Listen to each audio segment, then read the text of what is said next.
నీ అవ్వయ్యాల ఇజ్జత్ పోయిందే భాగ్య. ఏమైంది? నేను తొవ్వంటి రంగు ఒక ఫంక్షన్ జరుగుతుంది.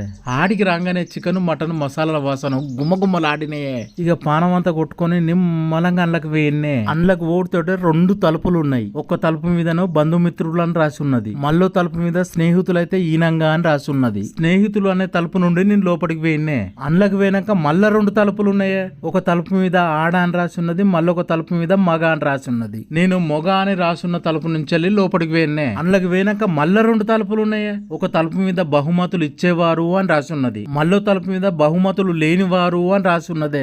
ఇక నేను బహుమతి లేని తలుపుల నుంచి వచ్చిన లోపలికి ఆ తొవ్వ కరెక్ట్ నడి రోడ్డు మీదకి ఉన్నదే. ఓర్ని అవ్వ తిరిగి తిరిగి మళ్ళా నడి రోడ్డు మీదకి వచ్చిందని అటు చూసిన్నే. అక్కడ కూడా ఒకటి రాసి ఉన్నది. ఏమని రాసి ఉన్నది? పిలువని డిన్నర్ కి వచ్చి బిర్యానీ తిందాం అనుకున్నావా, సప్లకింటికి పో అని రాసి ఉన్నదే.